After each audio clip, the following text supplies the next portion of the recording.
이런 말씀 보면 조금 무섭죠. 또 이럴 때는 여자가 되는 게 좋습니다. 남자들이 책임져야 될 일이 많기 때문에 한번 살펴보도록 하시겠습니다. 11월 넷째 주 그룹 뷰티 나눔입니다. 아이성에서의 패배를 기록을 하고 있는데요. 지난주 말씀 인도 받으신 것 나누시고요.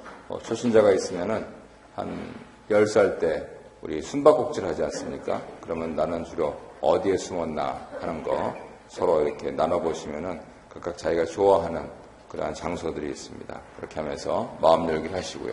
한번 내용 보도록 하겠습니다. 여리고성을 정복하고 아이성 정복에 나선 이스라엘 백성은 비교적 손쉬운 상대였음에도 불구하고 패전하고 맙니다. 백성의 일원이었던 갈미의 아들 아간이 하나님 소유를 훔쳤기 때문입니다.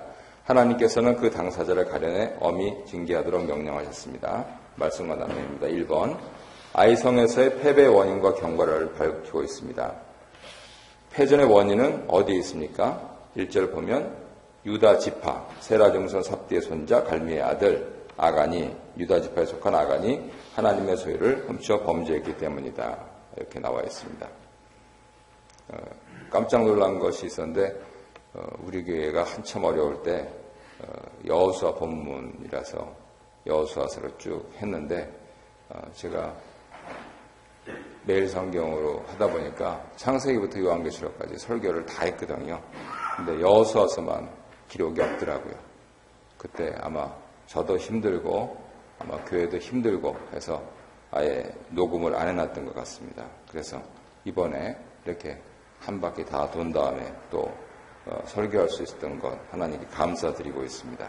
그래서 결국은 실패했던 내용들에서 우리가 다시 발전할 수 있는 그런 방향을 찾아본다 하는 그 의미가 깊은 것 같습니다. 어떤 개인의 문제에서 시작돼서 어떻게 이게 공동체 나아가서 국가의 문제가 되는가 하는 부분들 보도록 하겠습니다. 온전히 바친 물건이라고 되어 있는데 원어로는 헤렘이라고 합니다. 이것은 하나님께 온전히 바쳐졌다. 그래서 소유권이 하나님께만 있습니다. 이 헤렘에는 두 가지 목적이 있는데요. 첫 번째는 제사, 오늘날 얘기하면 예배드리는 측면입니다. 그래서 항상 하나님께 가장 좋은 처음 된 것을 드리는 거죠. 옛날에는 그래서 우리 장남들을 하나님께 서원한다. 그래서 사실 저도 이렇게 부족하지만 목사가 되어 있는 것도 또 저희 부모님들이 또 그렇게 서원하셔서 그랬다 하는 얘기들을 많이 들었습니다.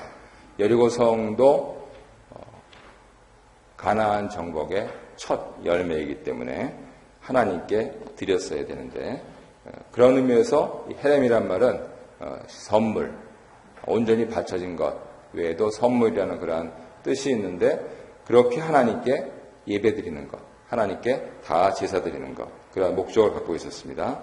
두 번째는 정화시키는, 깨끗이 씻어내는 그러한 목적이 있었는데 왜냐하면 당시에 가나안 성들은 너나 할 것 없이 모두 우상 숭배의 온상이었기 때문입니다. 이런 배경에서 이제 광야에서 글자 그대로 깨끗해진, 그래서 이미 하지 못했던 할례까지 다 행해서 거룩해진 이스라엘 백성들이 혹이라도 그 우상 숭배에 때가 묻을까봐 하나님께서는 완전히 정화시키시는 그러한 목적으로 그들의 악행을 근절하고 새 문화를 창출하도록 이 헤렘을 주셨는데 그런데 거기서 이제 좀 사단이 나고만 것이죠.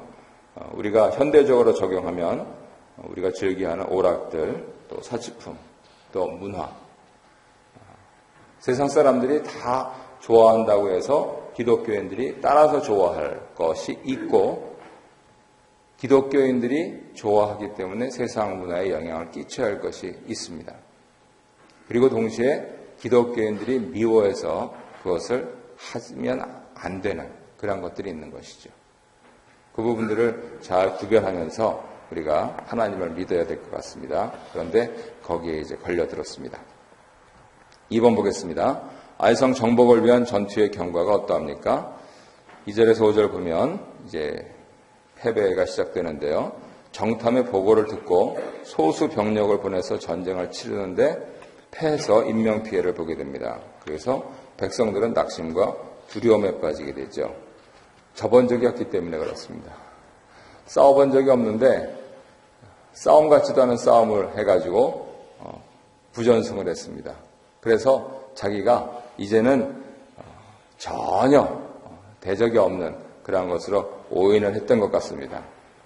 숫자 보시면 아시겠지만은 36명 전사자가 나오고 그 다음에 많은 사상자가 있었겠죠.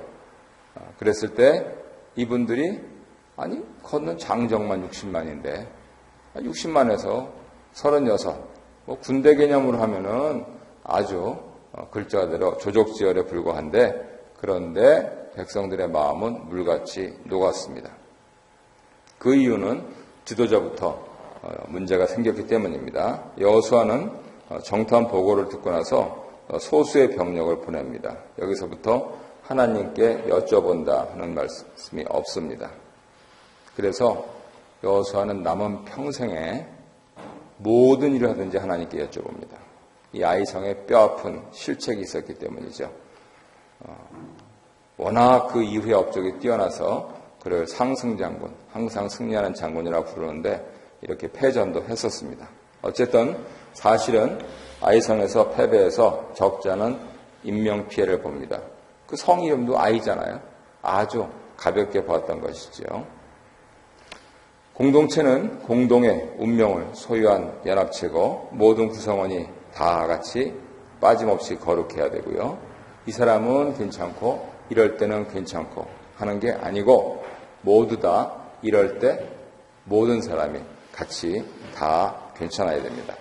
그런 의미에서 율법도 범죄자를 공동체에서 제거하라 그렇게 레위기 17장 20장에서 말씀을 하시고 있습니다. 다시 말해서 한 사람이 부패하면은 온 공동체가 연합해서 형벌을 감당한다 하는 것이죠. 온 가족들이 다 열심히 일하는데 한 사람이 낭비벽이 심하면 그 집안은 일어나기 힘든 것과 같은 이치입니다. 그런 의미에서 현대적으로 풀면 교회는 생과사를 함께하는 운명 공동체다. 그럴 때 우리 교회가 왜 이렇게 안 되느냐라고 하는 생각이 들 때면 그 주범이 내가 아닌가 하는 것을 생각을 해보아야 하는 것이죠. 그런 의미에서 교회는 서로 돌아보면서 누가 악심을 품고 살아계신 하나님께서로부터 떨어지지 않는가 하는 부분들, 나아가서는 모자라지 않는가 하는 부분들, 이쯤 하면 됐겠지라고 하는 안이한 의식이 아니고 하나님께 온전히 드려지는 그러한 것들을 서로 격려하고 또 함께 위해서 기도해 줄 그러한 책임, 연대 책임이 있는 것이지요. 3번 보겠습니다. 아이성 패전을 두고 여호수아는 어떻게 반응합니까? 6절에서 9절 보면 옷을 찢고 장로들과 함께 엎드려서 슬픔과 탄식 속에 하나님께 부르짖고 있습니다. 정신을 차리시고 있는 거죠. 뜻밖의 패배에 여호수아는 크게 당황하고 옷을 찢습니다. 그리고 티끌을 뒤집어 쓰고 슬퍼합니다.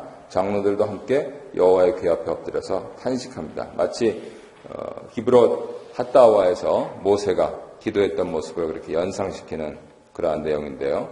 이스라엘 백성들의 이름이 끊어지고 그리고 그 동전의 양면입니다. 하나님의 이름이 모독받을 것을 우려하면서 탄식하고 기도를 드리는 것이죠.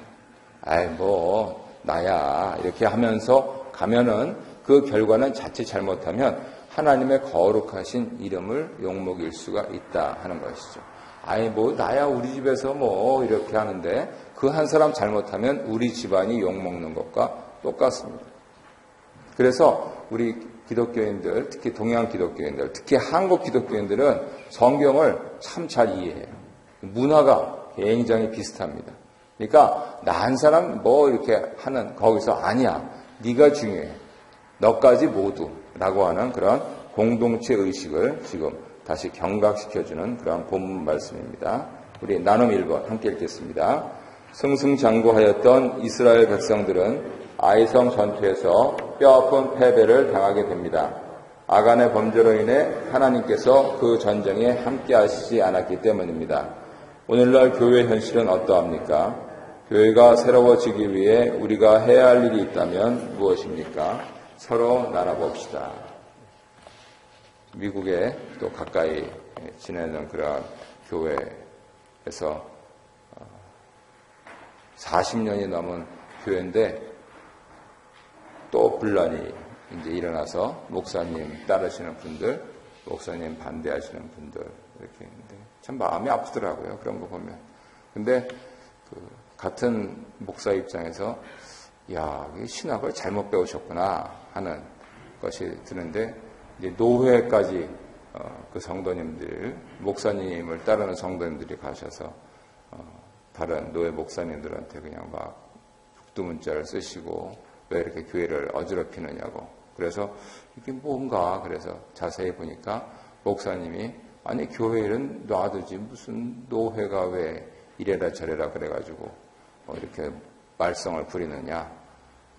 근데 결국은 그 문제의 발단은 장로님하고 안수 집사님을 그 목사님이 출교를 시켜버리셨거든요. 당신을 따르지 않는다고 4년 전에. 그러니까 당연히 노회에서 재판이 일어나고 하는데 깜짝 놀란 거죠. 장로교 목사님이 다른 교단도 아니고 노회에서 왜 이렇게 교회를 이렇게 어렵게 하느냐. 그런데 내 마음대로 하는데 왜 콩나라 판나라 그러느냐. 이렇게 얘기를 했다는 거죠. 그 신학 잘못 배운 겁니다. 그거는. 일단은 더구나 현대 교회에서 교인을 출교를 시키다니. 사실 교회가 뭐 거기 하나인가요? 그런 식으로 따지면. 그래서 결국은 이제 당신도 내가 사랑이 부족하다. 그런데 일단은 재산권은 지켜야 되겠다. 그런데 또 교회에 무슨 재산권이 있습니까? 다 총에 있는 거죠. 그래서 어찌됐든 참 이상한 사고방식을 갖고 있으니까 문제가 생긴다 이렇게 되는데 아마도 모르긴 몰라도 나 하나쯤이야 라고 하면서 이상한 사고방식을 가지면 아주 사소한 작은 일에서부터 이 사단이 나는 것 같습니다. 오늘날 한국교회의 모든 문제들이 별것 아닌 것, 뭐 이것쯤이야 하는 그러한 것에서 출발한 것이 대부분이다라고 하는 것을 생각해 보면 우리가 더구나 이민교회라면서 엄정하게 나를 성찰하고 그리고 더구나 지도자된 분들, 목사라든가 당연이라든가 이런 분들은 철저하게 자신의 사리사욕을 죽이고 공동체를 위하여서 그렇게 정신을 가다듬고 신앙을 다지는 게 좋을 듯 보입니다. 두 문제만 하고 마치도록 하겠습니다. 하나님께서 이스라엘이 패전하게 된 이유를 밝히시고 범죄한 자를 가려내도록 명령하시는데요. 패전 이유에 대해서 여호수아에게 하나님께서 알리시는 내용이 10절, 12절에 나와 있습니다. 이스라엘 백성이 그렇게 된 것은 언약을 어겼다. 그 내용이 뭐냐? 하나님 소유를 도둑질했다. 이렇게 말씀을 하시고 있는 것입니다. 여호수아가 중보 기도를 드리니까 여호와 하나님께서 응답하셨죠. 그래서 대답하시기를 언약을 어겨서 온전히 바친 물건을 도적질했기 때문이라고 말씀을 해주십니다.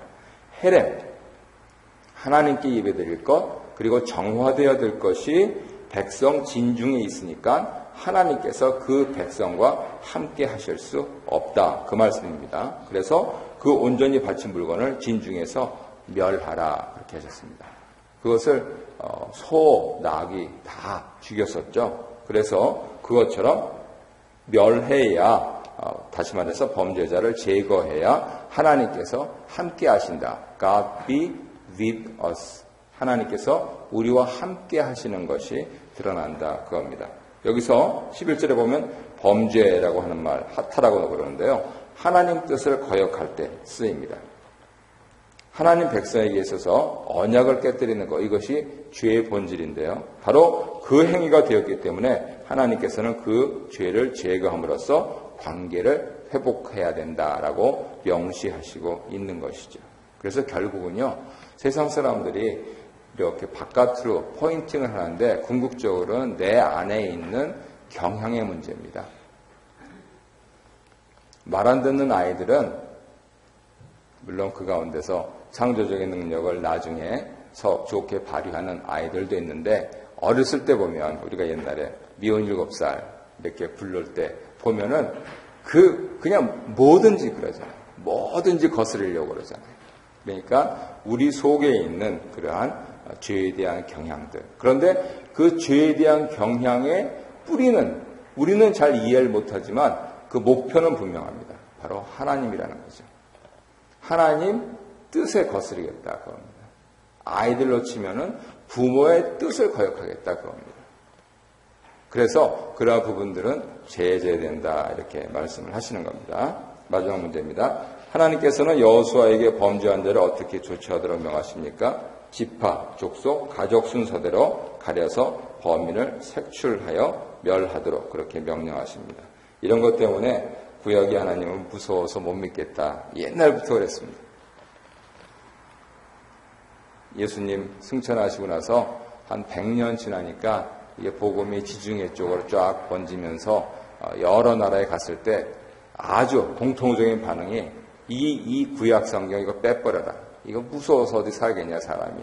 그렇게 반응을 했었는데요. 하나님께서 왜 그렇게 하시는가 하는 부분들을 잘 살펴보는 게 좋겠습니다. 무엇보다도 백성을 거룩하게 하기 위해서 공동체 내에서 죄를 제거하라 말씀을 하시는 것이죠. 그래서 여호수아가 제비를 뽑아서 하나님께서 친히 개입하시도록 그렇게 방법을 썼습니다. 지파별로, 족속별로, 가족별로. 그래서 범죄한 개인에게 공동체 전체를 어렵게 한 개인을 색출하는데 전체적으로 모세 시대처럼 온역을 내려가지고 거기서 36,000명이 죽게 하지 아니하시고 36명이 죽게 하시면서 그 뿌리, 그 발본색원이라 그러죠. 그 뿌리, 그것을 뽑도록 그렇게 사랑으로 인도를 하시고 있는 것입니다. 동시에 그렇게 함으로써 공동체 내에서 죄가 지닌 심각성, 이것을 아주 철저하게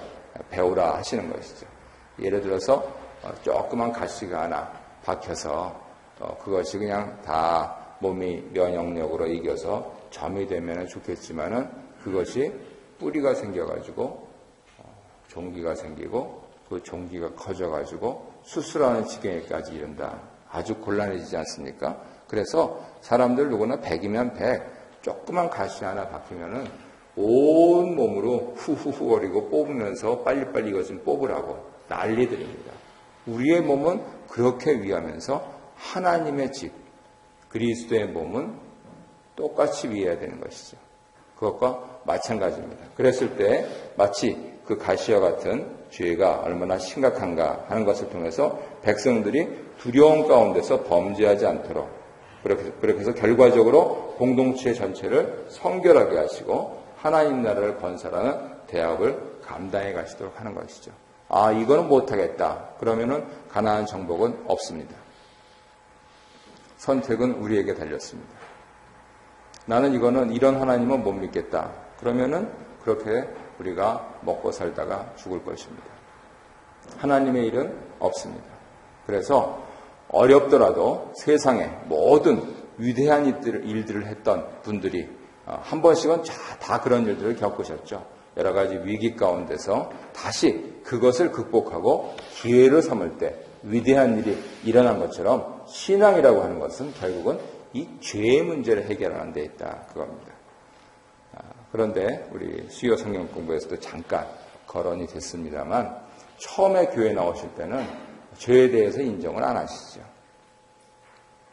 오늘 이제 피터 안수 집사 교육에서도 칼빈이 기독교 강요에서 쓴 것을 보게 될 텐데 거기서도 칼빈이 그렇게 얘기를 합니다.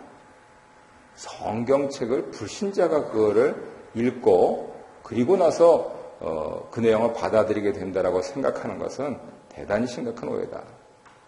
성경책은 하나님 말씀이어서 믿는 자가 받는다. 그런데 내가 나도 모르게 알지도 못하게 그렇게 지었던 죄 문제는요. 성경책을 보면서 성령의 조명 아래서 이것이 내가 잘못된 것이었구나 라고 하는 그 깨닫는 과정이 필요한 것입니다. 그러니까 일단은 나와서 하나님 말씀을 들어야 되는 것이죠. 그리고 나서 오늘날 여기 지금 아간처럼 사람을 죽이고 하는 것이 아니고 내가 내 자신을 쳐서 복종시키는 겁니다. 나는 이건 하면 안 되겠구나. 나는 그냥 밤만 되면 야릇한 그런 것이 나고 나는 내 가족들은 이제 다 그냥 보기 싫고 또 다른 사람만 저기 하고 나는 그냥 열심히 일해가지고 하는 것보다 어떻게 하면 일확천금을 해가지고 한 방에 그냥 인생을 만회할까에 되게 있고 우리 아이는 그냥 수단과 방법을 가리지 말고 무조건 뭐 다 잘 돼야 되고 이런 부분들이 모두 다 내 속에 있는 잘못된 경향들이구나. 하나님께서 우리 모두에게 복 주시기를 원하시고 모두를 사랑하기 원하시고 또 이 금년 들어서 이렇게 한편으로 어려운 점이 있으면 하나님께서 그것을 경계하시고 경고하시는 것 아닌가 하는 그런 것을 가지면서 더 겸손해야 될 텐데 이게 뭐냐 그러면서 어디 한번 갈 때까지 가보자 그러면서 그렇게 하면 안 되는 거죠. 그래서 연말이 다가왔으니까 내가 자고하면서 또는 하나님을 거스르려고 하는 그러한 경향은 없지 않은가 하는 것을 보면서 내가 하나님 말씀대로 날마다 산다면 크게 죄질 일이 없잖아요. 그렇지만 실수한 일이 있으니까 그런 부분들을 하나님 용서해 주십시오. 그렇게 기도하는 거고요. 동시에 한편으로는 내가 하나님 말씀을 잘 모른다 그러면 하나님 내 속에 있는 죄들을 깨닫게 해 주십시오. 그렇게 기도를 드리면서 가면 하나님이 우리와 함께 하셔서 승리한다는 겁니다. 내가 잘나서 내가 잘 돼서 되는 게 아니고요. 하나님이 함께 하심으로 그거를 받아야 됩니다. 우리 교회도 한편으로는 여러 가지 부족한 점이 있기 때문에 아직도 이렇게 조금 다소 이렇게 좀 답보하는 그러한 결과들도 보이고 있는데 우리가 하나님 앞에 하나님 이런 부분들을 시정하면서 잘 해나가야 되겠습니다. 라고 하면 성령께서 부어주시기만 한다면 언제 어떻게 무슨 일이 일어날지 모릅니다. 그래서 항상 그날을 생각하면서 나 자신을 성찰하고 우리 공동체 가운데서 이 티는 이 가시 이 죄가 없는가 하는 부분들을 가정별로 구역별로 또 교회로 그렇게 잘 따져보면서 오늘도 하나님 앞에서 거룩하고 흠없게 그렇게 살겠습니다. 작심하시고 승리하시고 또 특별히 우리 중직들은 멀리 다녀오셔야 되니까 잘 기도하시면서 영적으로 승리하는 날 되시길 바랍니다.